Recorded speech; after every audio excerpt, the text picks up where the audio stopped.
Imagine walking into a space, maybe it's your home after a long day, or that crucial meeting at work. You instantly feel this deep sense of calm, a knowing that you are safe, that you're truly understood and genuine connected to the people around you. That feeling, When a relationship is thriving, where respect and understanding aren't just words, but they're lived realities, it's incredibly powerful. But here's the big question, the real challenge.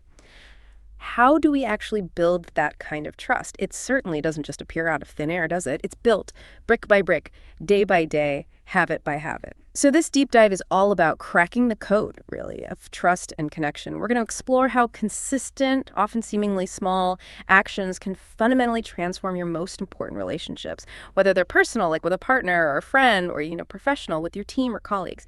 We'll unpack the tangible actions, the subtle psychological shifts, and the profound emotional tools that allow trust to flourish, creating relationships that are not just secure, but deeply fulfilling and, resilient. What's truly fascinating about trust, I think, is that it's not some static achievement. It's not like, okay, check that box, done, forget about it.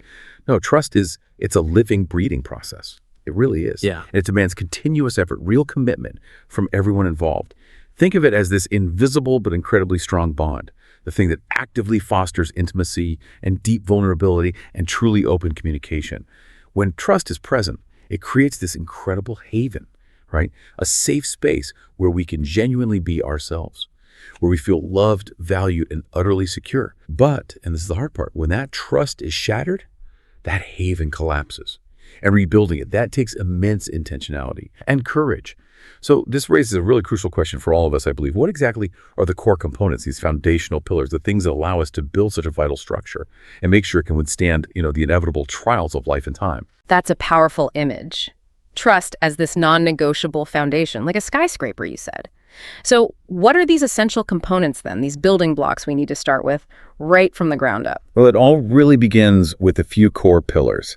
And in my, 20 years now of observing human connection, these consistently appear across all healthy relationship contexts. These aren't just abstract ideas, they're actionable elements, things you can actually do. And we're going to dive into how these pillars, they don't just build trust, they also cultivate understanding and a sense of security that can genuinely withstand almost anything life throws at you. Okay, so first pillar.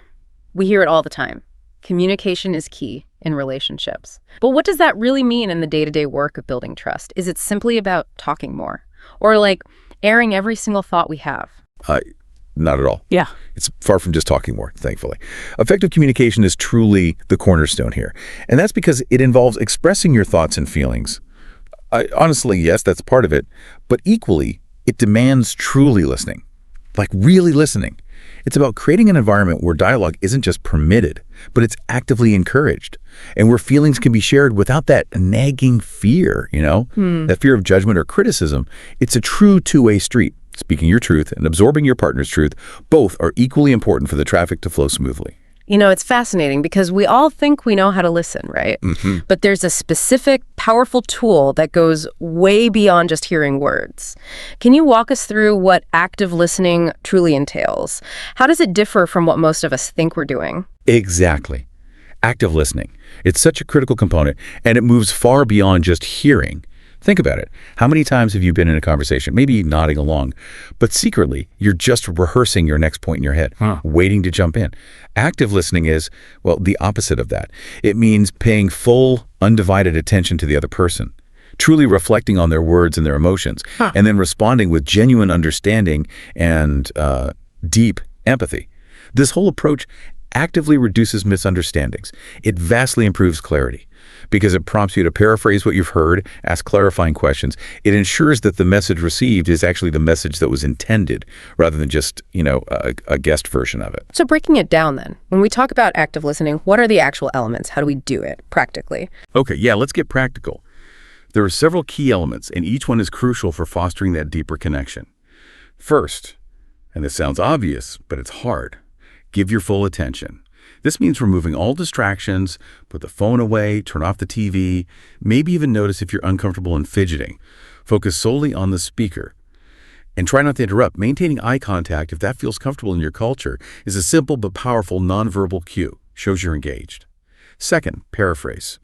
So after your partner or colleague speaks, repeat back what you heard them say, but in your own words.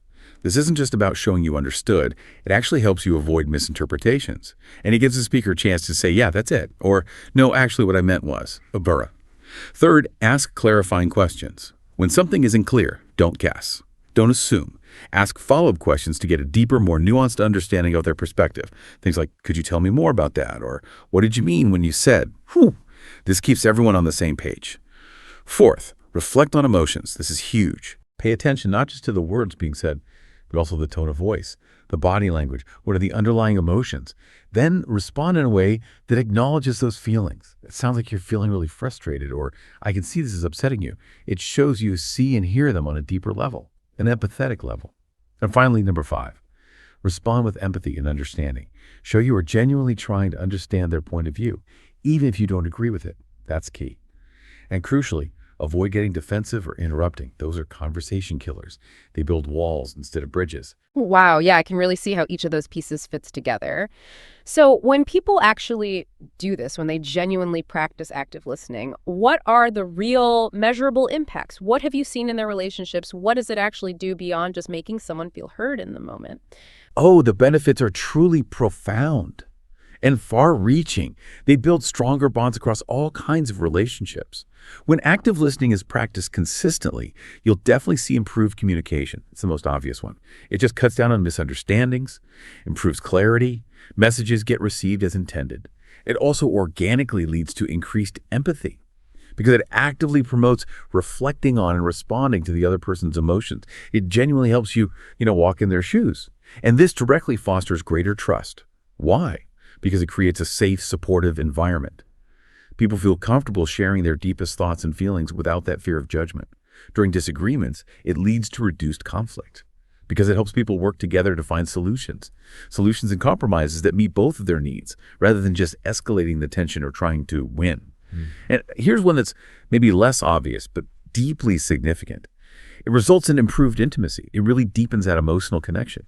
And, while a lot of the evidence for physical intimacy comes from clinical practice, studies consistently suggest a clear link between effective communication and, yes, sexual satisfaction. It highlights how open dialogue about needs and desires is just as crucial in the bedroom as it is, say, in the boardroom. Okay, that all sounds amazing. So if it's so incredibly beneficial, why do we struggle with it so much? Why is it so hard? What are the common barriers that stop us from being truly active listeners, even when we know we probably should be? Right. It's a great question. If we connect this to the bigger picture of just, human behavior, there are common tendencies that often get in the way of effective listening. The first, and probably the most obvious, are distractions. Simple as that. These can be external, the noisy cafe, the pinging notifications on our phones, the kids running around, or they could be internal. Physical discomfort, maybe you're hungry, or just those incessant preoccupying thoughts about your own stuff. They break your focus and prevent that full, present engagement. Another really significant barrier is defensiveness. Oh boy. When you feel attacked or criticized, even slightly, your natural reaction is often to put up a shield, right? To protect yourself. This makes it incredibly difficult to truly hear and understand the other person's perspective. Your brain just shifts into self-protection mode. And finally, a big one is misunderstandings, often stemming from unspoken expectations or just unexamined assumptions. We think we know what the other person means or what they should mean. It's absolutely crucial to check in, to clarify, to ensure you have mutual understanding, rather than just assuming, because, as they say, assumptions, they often lead to trouble in relationships. Okay, so we know the barriers. How do we actually get better? How do we practice this? What are some practical steps or maybe even exercises we can do to become better, more consistent, active listeners? Because it really does sound like a muscle we need to train. Exactly. It's absolutely a muscle. And like any muscle, it gets stronger with practice.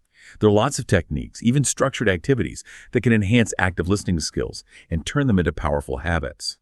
So beyond those foundational tips we just covered, full attention, paraphrasing, clarifying questions, reflecting emotions, responding with empathy, avoiding defensiveness, we've got a whole toolbox here. Let's maybe spotlight a few that really stand out for practice. For ensuring you're truly hearing what's said, the mirroring exercise is incredibly powerful. One person shares a thought, maybe for a minute or two, and the other repeats it back verbatim, word for word.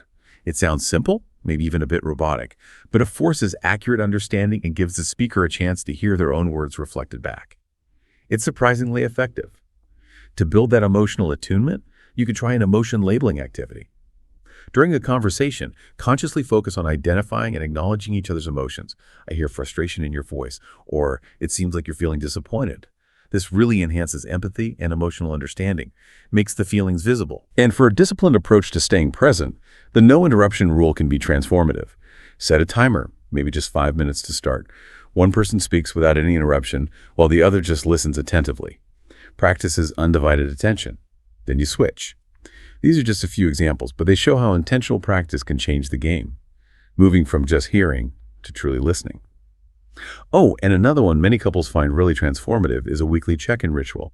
Dedicate a specific time each week, maybe Sunday evening, for open, honest conversation. Use these active listening techniques to share thoughts, feelings, experiences from the week. Makes it a habit. Those sound like genuinely impactful exercises, things you can actually try. Can you give us some real-life scenarios where active listening really made a profound difference in a relationship? Hearing how these play out in daily life, I think that really brings them home for people. Yeah, absolutely. These experiences, they really illustrate how these techniques can shift dynamics from conflict straight to connection. So consider Sarah and David. They were often fighting about money. Sarah was worried about debt. David felt they deserved to have more fun. Typical scenario, right? When Sarah brought it up, David immediately got defensive. Here we go again. But instead of reacting defensively herself, Sarah took a breath. She remembered active listening. She gave David her full attention, then calmly paraphrased, "Okay, so it sounds to me like you're saying that you really want to enjoy life, have fun, even if it means spending a bit more right now." Then she asked a clarifying question. "Can you tell me more about why you feel like we can afford that at the moment?" Before gently reflecting his emotions. "It sounds like you feel like we both work really hard and truly deserve to enjoy ourselves, even if spending feels tight to me." That empathetic approach, it just shifted the whole conversation. It went from a tense argument to a productive discussion, reduced the tension right away, and it allowed them to actually address the issue constructively together. Another common one. Jenna and Alex arguing over forgotten groceries. Happens all the time. Jenna was visibly upset because Alex forgot something crucial she needed for dinner. Alex initially felt like, seriously, it's just groceries. He felt she was overreacting. But instead of getting defensive, Alex remembered to try active listening. He validated her feelings first. He said, "Okay, I can understand why you're upset because I forgot to pick up the groceries. I know you needed them, and I'm really sorry about that." Then he asked, "Can you tell me more about why it's bothering you so much right now?" This simple act, validating her feelings, made her feel heard and understood. It encouraged her to express the deeper impact. Maybe she'd had a stressful day. Maybe this felt like a pattern. It helped them find a solution together instead of letting it blow up into a bigger, unnecessary fight. And one more. Consider Mark and Dana after Mark suddenly lost his job. A really tough time. Mark was feeling incredibly insecure, really upset, and Dana wanted to support him but wasn't sure how to break through his sort of quiet anxiety. She used active listening to try and connect. She gently paraphrased, "Honey, I can hear that you're feeling really uncertain about the future right now, and you're worried about how we're going to manage financially. Is that right? Is that what's weighing on you?" This showed such deep understanding, genuine concern. It promoted a deeper emotional connection. Mark felt truly supported, truly heard, which then enabled them to actually work together on a practical plan for the future. It strengthened their bond during a really challenging time. So yeah, in each of these cases, active listening transformed potential conflict or emotional distance into moments of real connection and effective problem solving. It's pretty amazing when you see it work. Wow. Active listening is clearly so powerful, a real game changer, as you said. But trust isn't just built in those conversation moments, is it? What about those quieter habits, the things we do day in and day out that maybe aren't about talking, but really solidify that foundation? What else do we need to cultivate in our daily lives to foster strong, secure relationships that can really last? That's a fantastic point, because you're right. Beyond just talking and listening, there are these daily actions that truly solidify trust. Many elements contribute to a robust, lasting connection. The ability to trust fully, it's built upon consistent, intentional habits, and they show up in all sorts of ways in our daily interactions, often without us even realizing their profound impact. Okay, so first up, consistency and reliability.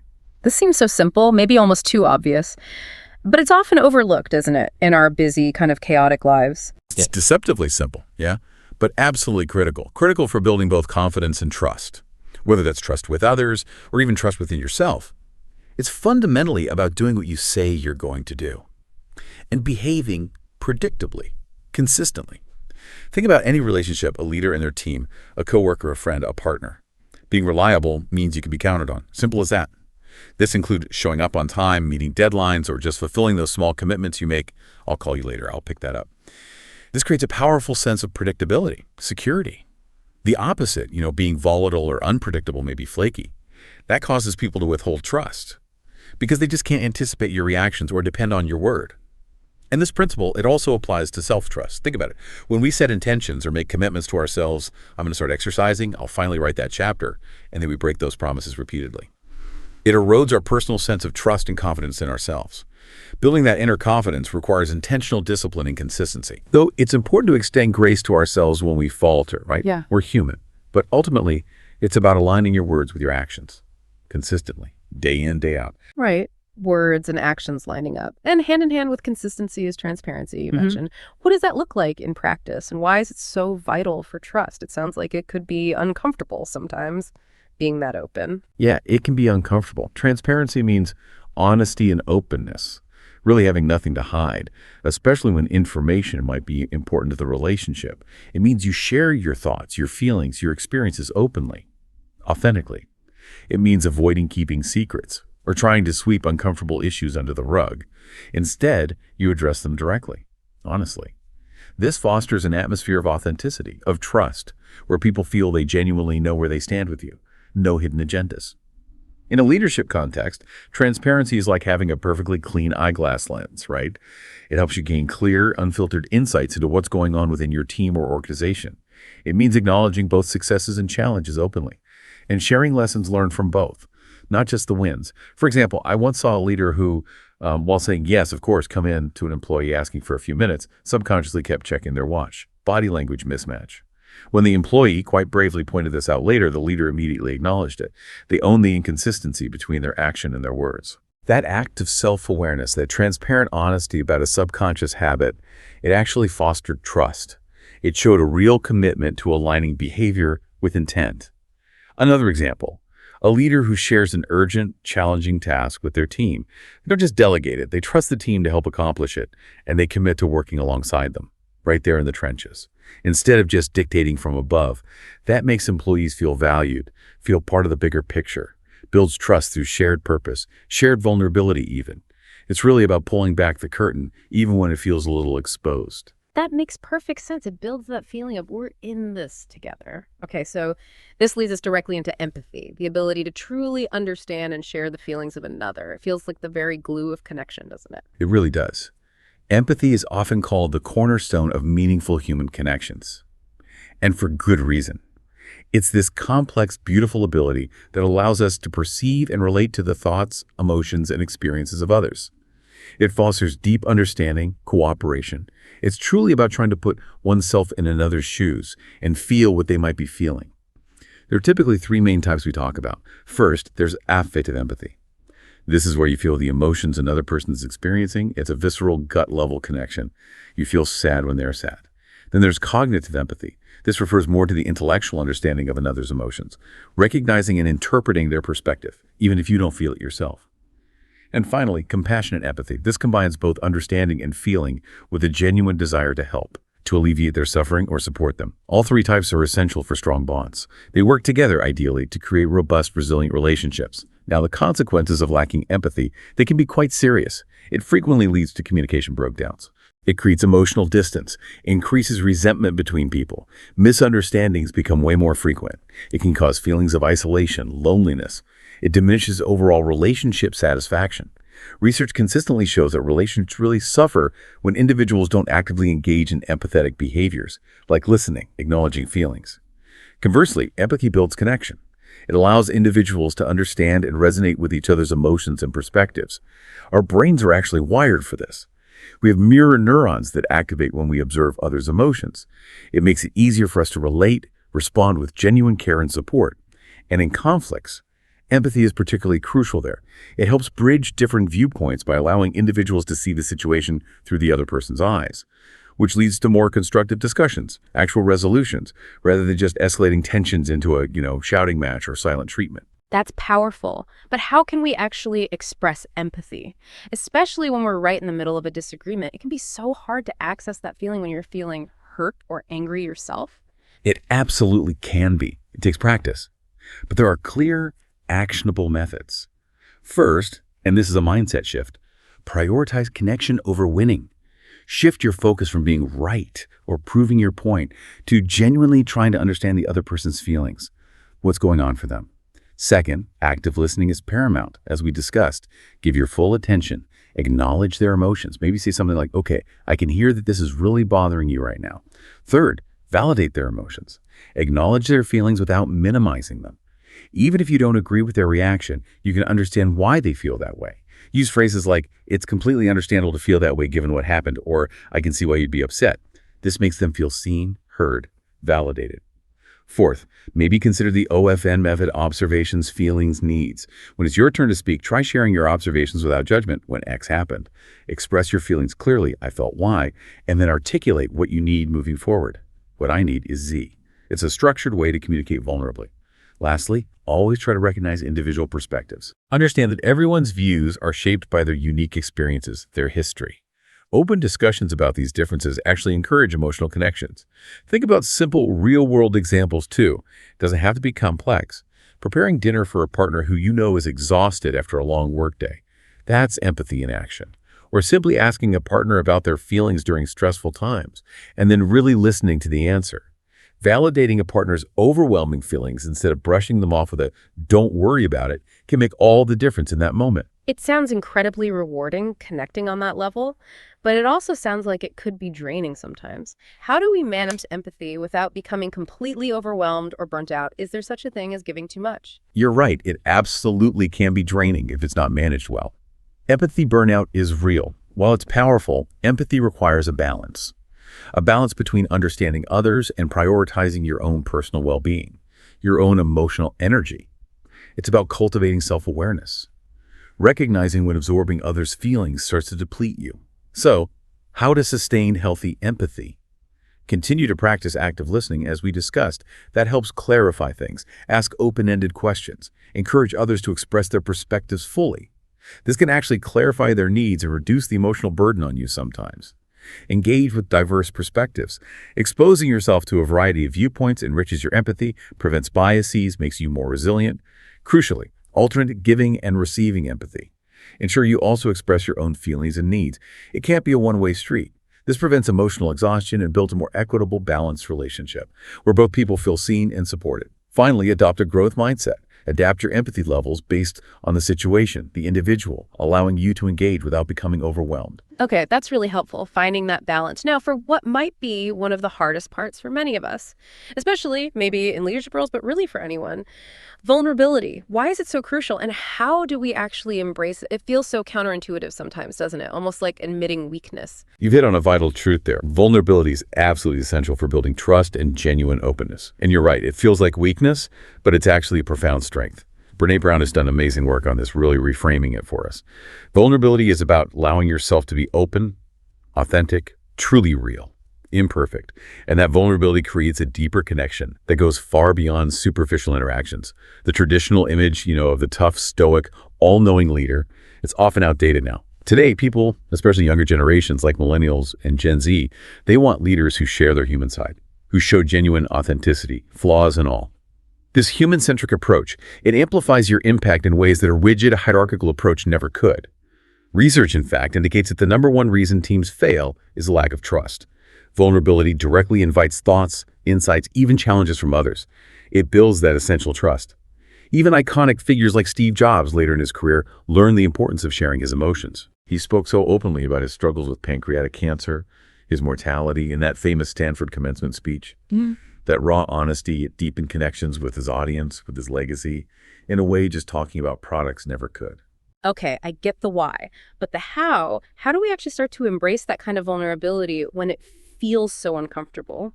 Almost like jumping off a cliff sometimes. Yeah, it can feel like that. To unleash the power of vulnerability, you first have to learn to manage your emotional triggers. Those moments, those comments, those situations that cause you to react defensively or negatively. Shut down. Put up walls. Maybe it's a snarky comment from a board member or a challenge to your authority or just feeling misunderstood. If these triggers aren't identified and understood, you can get trapped by old patterns, like needing to control everything or desperately defending your ego. The most effective leaders, and honestly the most connected partners, are those who can recognize what is triggering them in the moment, and then choose to respond openly, vulnerably, rather than just react defensively. This often requires deep self-reflection, a real willingness to look inward and understand your own operating system. Why do I react that way? Think about a CEO who struggled to confront a difficult relative on her leadership team. Classic problem. Through vulnerability, through deep self-reflection, she realized her childhood pattern of wanting to please everyone was the root cause of her avoidance.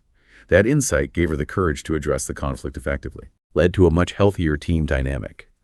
Or another example, a new CEO who found herself triggered by a particular director in board meetings, felt compelled to constantly correct them, prove them wrong. After some deep self-reflection, she realized it stemmed from a childhood pattern of needing to be right all the time, a fear of looking incompetent. Recognizing that fear allowed her to hold her tongue, direct her energy to what was best for the business, and shift from defensiveness to creative problem-solving. These real-world instances show that acknowledging and understanding your triggers is a critical first step. It paves the way for genuine vulnerability and, by extension, builds profound trust. That's incredibly insightful, seeing how understanding yourself unlocks that ability. Can you give us more real-world examples of vulnerability in action, especially maybe from a leadership perspective? It's one thing to understand the concept, another to really see it play out in those high-stakes situations. Absolutely. Rita Roy, the CEO of the MasterCard Foundation, offers some really compelling examples. Early in her tenure, she made a pretty controversial choice to focus the foundation's efforts heavily on sub-Saharan Africa. Later, when a microfinancing program in one country completely failed, like not a single loan had been issued, she and her team didn't hide it or spin it. Instead, they visited. They listened. They discovered their preconceived assumptions were totally wrong. People actually wanted savings accounts, not more loans. So they changed the program completely.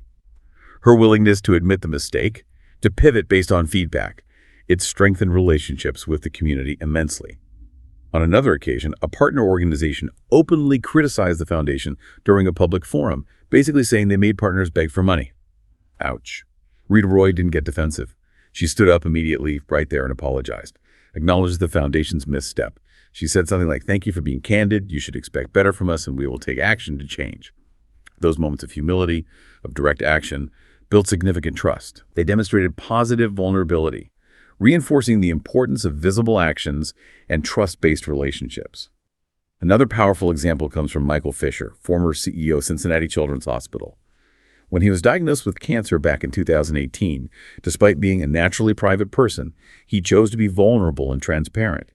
He communicated his illness and his progress through letters and videos, directly to his employees and the wider community. This humanized him. It effectively role modeled the very behaviors and values of the team and the institution itself. It showed that being real, being transparent, even in personal struggles, can maintain influence and build profound trust. These instances highlight that vulnerability isn't about weakness, right? It's about immense strength, authenticity, and a commitment to genuine connection. And it links to something else too. Think about what many of us spend our time creating. To-do lists, endless to-do lists. But how many of us have a to-be list? This is a deliberate reminder of who you want to be, how you want to show up and behave every single day. Maybe open, warm, empathetic, receptive to other points of view. It's a focus on personal growth rather than perception management. Moving from constantly trying to prove yourself to constantly seeking to improve. A to-be list. I love that. Okay, we talked so much about what we bring to the relationship or listening: consistency, empathy, vulnerability. What about the space between us? How do boundaries fit into building and maintaining trust?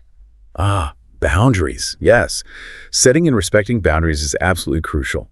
In any relationship, personal or professional, it's about clearly communicating your own limits, your own needs, what's okay, what's not okay for you.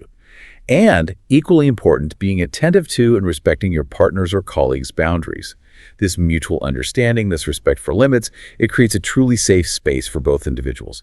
When boundaries are respected, it demonstrates a deep level of consideration, regard for each other's needs, comfort, autonomy. It fosters a healthy dynamic where both partners feel secure and understood.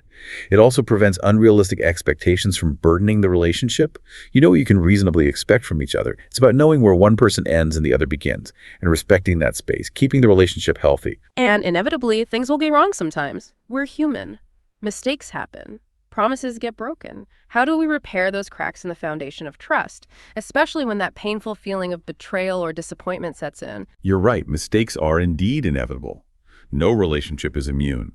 What matters most, really, is how these mistakes are addressed, how you navigate the repair process.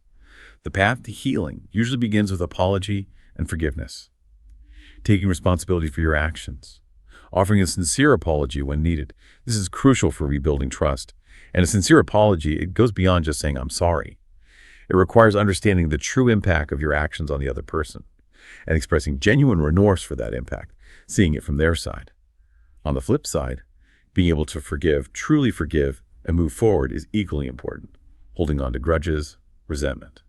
It slowly erodes trust over time, keeps the wound open. While forgiveness, when it's earned and when it's possible, allows the relationship to heal, to grow stronger, and to move past the transgression. This is particularly vital in how couples navigate conflict. How well you address disagreements, how effectively you repair afterwards, that determines the resilience and strength of your bond. It allows it to bend, hopefully, but not break. Right, the repair is as important as the mistake itself. Okay, so beyond the big dramatic moments of apology and forgiveness, there's also the day-to-day dependability. This sounds like such a simple habit, but it packs a powerful punch, doesn't it? Just being there for someone. Exactly. It's huge. One of the true tests of trust is how you support each other during challenging times, the small challenges and the big ones. Being dependable in times of need. It simply means being there for your partner, your friend, your team member when they need you the most. Whether that's offering a shoulder to lean on, practical assistance like bringing over soup when they're sick, or just a non-judgmental listening ear.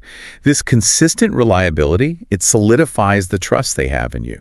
It creates a profound sense of security.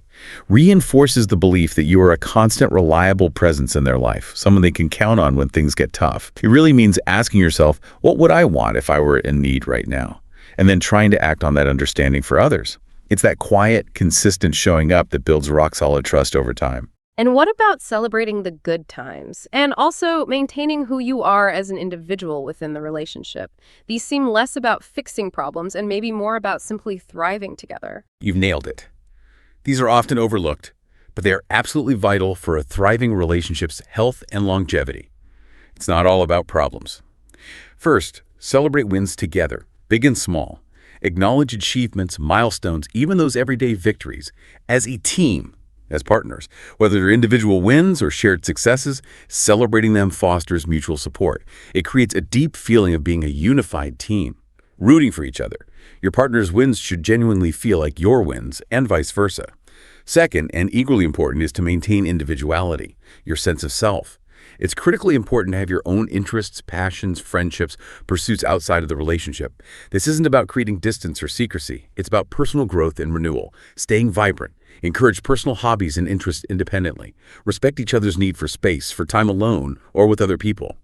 As relationship experts like Esther Perel often emphasize, you cannot be everything to your partner, nor should you be. Maintaining your unique identity, recharting independently, actually makes you a more whole, engaging, and interesting partner when you do come together. And finally, a crucial, often unspoken relationship habit is to focus on physical intimacy and connection. Now, this isn't just about sex, though that's part of it for many couples. It's about maintaining touch, hugs, holding hands, casual affection, all the small connecting points. And importantly, it's about communicating openly about physical needs and desires. What feels good? What are you longing for? What are your boundaries? Approaching this aspect of the relationship with kindness, curiosity, maybe even some levity and playfulness, can ensure both partners feel heard, desired, and met. And as we discussed earlier, that link between communication satisfaction and sexual satisfaction, it underscores the profound importance of this open dialogue in fostering a holistic, trusting bond. Okay, so we've outlined this really powerful set of habits, haven't we? Building trust and connection. Everything from active listening, consistency, transparency, empathy, vulnerability, setting boundaries, repair, dependability, celebrating wins, maintaining self. What does this look like when we zoom out to the bigger picture? From our most intimate partnerships to broader team dynamics at work and even how we trust ourselves, do these same principles really apply across such different contexts? That's a fantastic question. And the answer is a resounding yes. Absolutely. If we connect all these threads to the bigger picture, these habits are indeed universally applicable across all human connections, regardless of their nature. Relationships, at their core, you could say they're like a team sport. As the author Young Pueblo noted in his Lessons from Marriage, the main thing all relationships need is balance. Reciprocity. Both people should be giving and receiving. Support, effort, attention, forgiveness. If one person is constantly doing all the emotional heavy lifting, all the forgiving, all the problem solving, or always taking the lead, things will inevitably turn sideways. Resentment builds. Both partners, whether in a romantic relationship or a professional collaboration, should feel like equals. Even if they have different strengths, different preferences, different roles, they should feel like they are collaboratively designing the culture of love in their shared home, or the culture of collaboration in their shared workspace. This shared ownership, this reciprocal effort is what truly builds deep, enduring trust, that feeling of being in it together. That makes perfect sense, that idea of balance and shared creation. And how does this translate specifically into the workplace? We hear a lot about psychological safety these days. Is that related to these habits we've been discussing? Absolutely. It's directly related. The concept of psychological safety is huge in organizational psychology right now, and it perfectly encapsulates how these trust-building habits apply to professional teams. Psychological safety, basically, means employees feel comfortable speaking up, offering opinions, suggesting ideas, asking questions, raising concerns, even admitting mistakes, all without fearing negative consequences. It's about creating an environment where taking interpersonal risks, like speaking your mind, offering a bold or unfinished idea, challenging the status quo, feels safe, not career-limiting. This concept generally has 4 key elements that bring it to life. First, a willingness to help each other, where employees genuinely believe asking for help is okay, even encouraged, and that their colleagues are willing to pitch in. Second, fostering inclusion and diversity, where employees feel a strong sense of belonging and believe their unique experiences and expertise genuinely matter and are welcome, not just tolerated. Third, cultivating a positive attitude to risk and failure, where employees view mistakes and failures not as something to hide or blame someone for, but as invaluable opportunities for learning and growth, for innovation. And fourth, encouraging open, candid conversations, where employees perceive discussions as safe spaces to contribute honestly, without judgment or fear of reprisal, even if their view differs from the majority or the boss. The importance of psychological safety, honestly, it cannot be overstated in today's world. It significantly boosts employee satisfaction, creativity, performance, innovation, and overall team efficacy, especially within dynamic teams operating in those volatile, uncertain, complex, and ambiguous VUCA environments, where clarity, agility, and trust are absolutely paramount. And while diversity undeniably offers huge benefits, its true power is unlocked by psychological safety. Without it, diverse teams can actually underperform compared to less diverse, but more psychologically safe counterparts, because people won't speak up. Okay, that really clarifies what it is and why it's so important. So how do leaders actually go about establishing this critical psychological safety in their teams? It sounds like it requires more than just, putting up a poster saying you have an open door policy. It definitely does. It requires intentional action. There are maybe 5 key ways leaders can establish and nurture it. First, talk about it and prioritize it. Leaders must openly discuss psychological safety, explain what it is, why it matters, and dispel misconceptions like it doesn't mean constant comfort or avoiding disagreement. No, it's about creating an environment where taking necessary risks for learning and innovation feels safe, not where everything is always easy or conflict-free. Second, actively push beyond impression management. Help team members overcome that natural self-protective tendency to stay quiet. To avoid looking incompetent or uninformed or negative, leaders need to explicitly emphasize it's about the group's success. Mistakes are for learning. Disagreement, if respectful, is welcome. And while not every single idea gets implemented, all perspectives are genuinely considered. This shifts the focus from individual perfection to collective learning and growth. Third, consider implementing a psychological safety scale or assessment. This is a practical tool, often a short survey with statements employees rate their agreement with, like, I'm comfortable asking other members of my team for help, or my unique skills are valued on this team. This helps assess current levels of safety and pinpoint specific areas needing improvement. Gives you data. Fourth, promote conversation with structure, like maybe using jazz dialogues or similar frameworks. This comes from work by strategic advisors. It encourages active listening, building on others' contributions, responding to emerging ideas rather than sticking rigidly to pre-planned thoughts. The rules are simple. Listen more, speak less, ask clarifying questions, build on ideas, co-create. This intentional structure fosters more meaningful, inclusive dialogue. And finally, fifth, continually reassess and adjust. Psychological safety isn't a one-and-done thing. It's like muscular strength. It requires ongoing effort, maintenance, and reassessment. Leaders should regularly solicit constructive feedback, ideally one-on-one where people might feel safer, and adjust practices to maintain and strengthen this vital team attribute. It's an ongoing commitment, a continuous practice. That's a really practical roadmap for the professional realm, building trust at scale. But shifting back to all relationships, what about when setbacks inevitably occur? When we fumble, when we miss the mark, when trust gets damaged despite our best efforts? Because no one's perfect, right? And trust can feel so fragile in those moments. You're absolutely right. No relationship is without its challenges, and mistakes will happen. We will fumble. The key, truly, is how you handle those moments, the repair process. First, be forgiving, both of yourself and of others.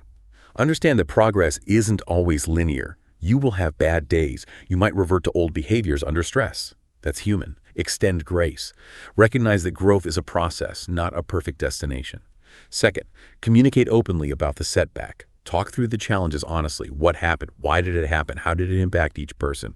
And importantly, reaffirm your commitment to growth and your commitment to the relationship itself. Communication is vital, but affirmation expressing how you still value the person and the relationship despite the mistake goes just as far in reassuring them. And third, don't be afraid to seek help when needed. Seriously. Don't hesitate to consider therapy or counseling, whether individual or couples or even team coaching. Get outside support. Having a neutral third party can be absolutely game-changing. They can guide you through conflicts, offer new perspectives, provide tools and strategies you might not discover on your own. So many couples and teams have found it incredibly valuable in navigating difficult patches and emerging stronger, more connected, and with better skills than before. There's no shame in it. What an incredible deep dive this has been into the practical art, really, of building trust. It's so clear that this isn't just abstract theory. It's about tangible daily efforts, habits, across all facets of our lives. Indeed. It really is. The journey of building trust, it's continuous. It's a beautiful, ongoing work in progress. Never really finished. It requires consistent effort, yes. A willingness to be vulnerable, absolutely. And a deep commitment to understanding and empathizing with others. It's about recognizing that every small interaction matters. Every moment of honest communication, every act of reliability, every time you choose empathy over judgment, each one adds a crucial brick to that foundation. It's not always about grand once-in-a-lifetime gestures, though those have their place too, I suppose, but it's mostly about the cumulative power of small, consistent actions that demonstrate your trustworthiness day after day. So wrapping this all up, what's the key takeaway for you, our listener, from this entire deep dive? If there's one thing we hope you carry with you, what would it be? The most crucial lesson, I think, is that trust isn't really a destination you arrive at. It's more like a way of moving through the world. It's rooted deeply in self-awareness, first knowing yourself and then courageous interaction with others. It's about making a conscious, deliberate effort to show up authentically as your real self, even when it feels uncomfortable, even when it means admitting a mistake or truly being vulnerable or setting a difficult boundary. When you consistently prioritize these habits we've talked about, active listening, unwavering consistency, radical transparency, deep empathy, genuine vulnerability, you don't just build stronger relationships, though you certainly do that. You fundamentally change the quality of your life and the quality of the lives of those around you, creating richer, more secure, and deeply fulfilling connections. It ripples outward. That's beautifully put. Trust as a way of moving through the world. So as you go about your week, we leave you with this provocative thought to maybe chew on. Where in your life right now can you practice just one of these habits, even in the smallest possible way, to build just a little more trust today? What tiny, consistent step could you take to make one of your relationships feel just a bit more secure, more connected, more genuinely you? Think about one conversation you could approach differently this week. Maybe practice active listening more intentionally. Or one promise, however small, you could ensure you keep. Follow through. Or maybe one moment where you could choose vulnerability, just a little bit, over holding back or protecting yourself. The impact, even of that one small step, might just surprise you.